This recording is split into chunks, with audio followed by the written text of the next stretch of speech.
Hello everybody, what's going on? Zach here coming at you with a new video. This is going to be a CP2 video because it's going to be a review of Crusade 2. Yeah, we'll just get started real quick. Sorry it's been so long since I did the video. I've just been kind of running around and off kind of stuff, just school, testing in school and everything, so that's kind of why it's been quite a while since I've done a video of any kind for this channel. I do sincerely apologize for that. Things should be going back to normal.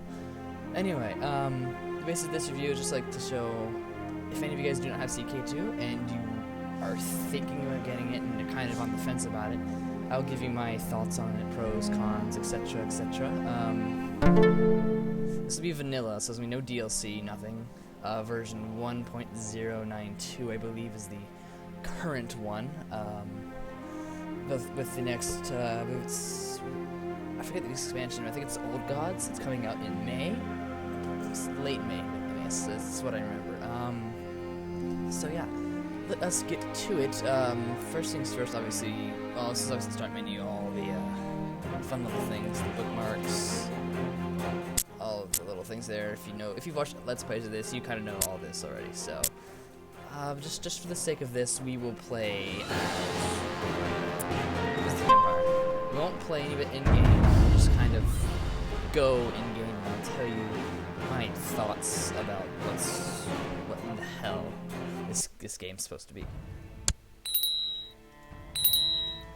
Okay, first things first.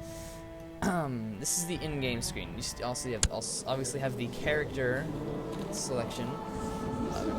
The character screen, to check all the little characters that there are.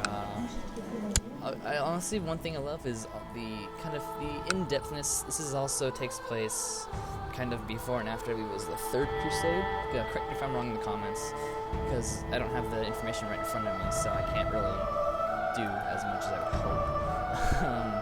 Anyway, one of the cons I think about this game I've noticed so far, but is going to be fixed in the next expansion, is the rebels. They're just like the same ones as in a couple of the other Paradox games. They have a pop-up, and if you kill them once, they're gone for a very long time, rebels. But however, in the next expansion, they're making it to where they actually have a cause, and the character's going to be actually leading them, so it's going to be a lot more difficult and more interesting for the rebel standpoint. One thing I love about it, though, is that just kind of, obviously, you can choose your ambitions, you can obviously see the religions and everything, all the map modes. Also, you can also see all the, there's a ton of map modes, basically. You can see all the de jure empires. See, there's the Persian Empire, that's the more interesting one right there, the Arabian Empire, and then Hispania, which is Iberia and all that, Francia, Britannia, Empire, Scandinavia, and Russia. So, yeah, those are all of the de jure empires. I'm sure they're going to be adding more later on. Excuse me.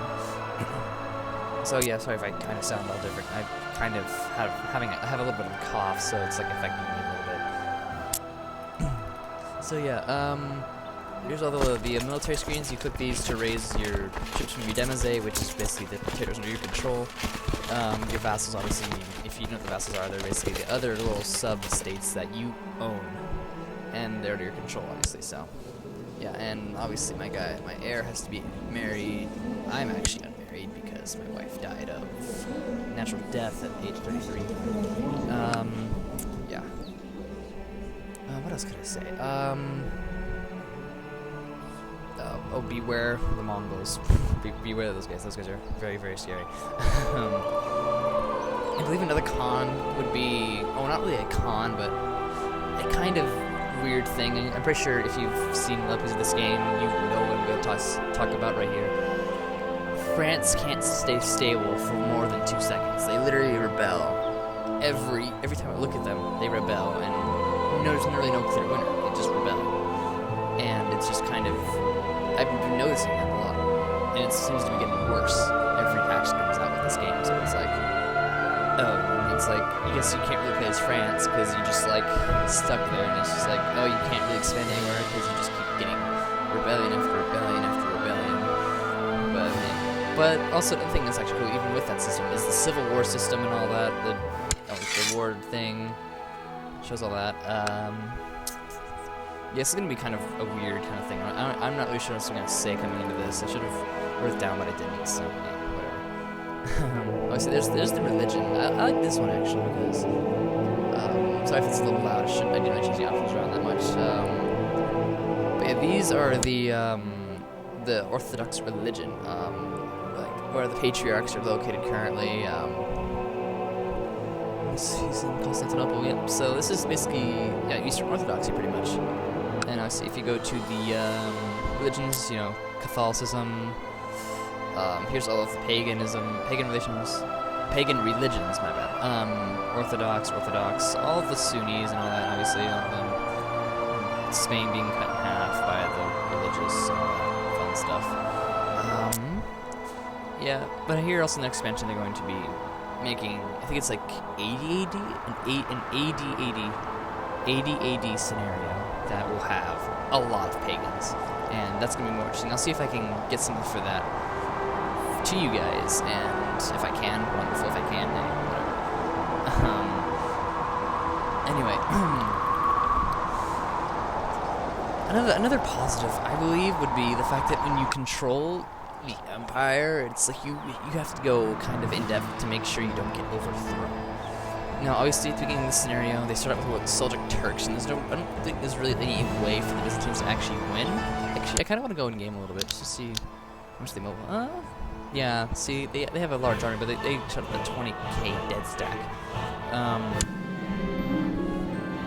Obviously, another cool thing. Where was it? Factions. This is kind of a thing to where this is another cool feature they added recently, I believe. You kind of invite. This is the new plot feature kind of thing. A new plot thing. Basically, you can invite people to join your faction, and if you get enough people, strength, more men than your liege, you basically can demand. And if you have more men, he'll most likely say yes, but if you have less, he will say no, and we will start a rebellion. And that's an interesting thing. I actually like that. So, obviously, there's all the usual plots,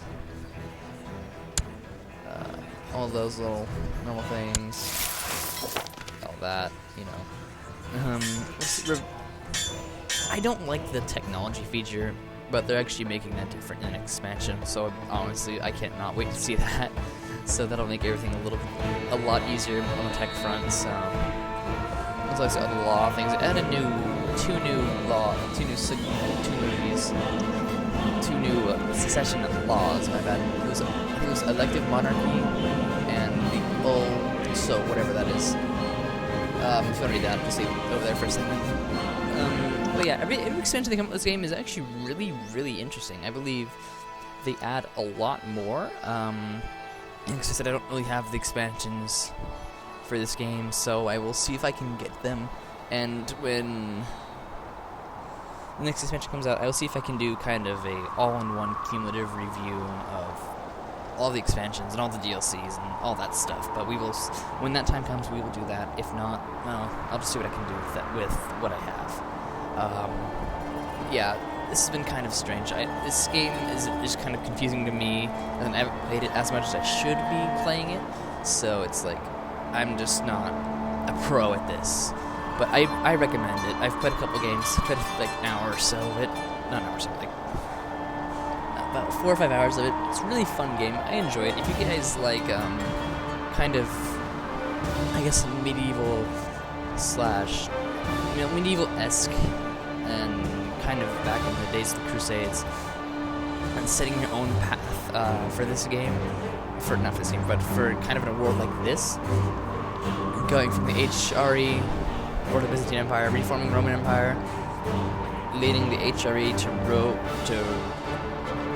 rise or ruin, even though they're pretty powerful already, reforming the Scandinavian Empire as Sweden, or even Norway can actually do it also, forming the Empire de Britannia as England, or forming Hispania and conquering pretty much the entirety of the map here. And it's really up to you. This game is driven by you, the player, and I love what Paradox did with this game, and I hope they continue doing this with their future games. Now, with that said, if I had to give this game a score out of 10, I would give it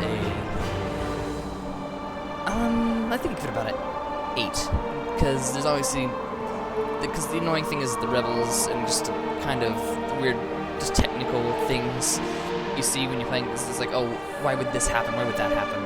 And I know these games are usually a high score, which is kind of like favoritism or whatever. But I'll tell you this now: I love Paradox games. I do a lot of them on this channel, and it's just something I like doing. And yeah, guys, I hope you enjoyed, and I'll see you guys in the next review, which will be another game, which an expansion I was waiting for a very long time. So yeah, guys, I will see you then. Also, for the beginning of this video, I'm sorry for the if you heard a little click, that was my record buttons, the Steam screenshot buttons. So sorry for that. But yeah, thank you guys for watching, and I will see you guys in the next video.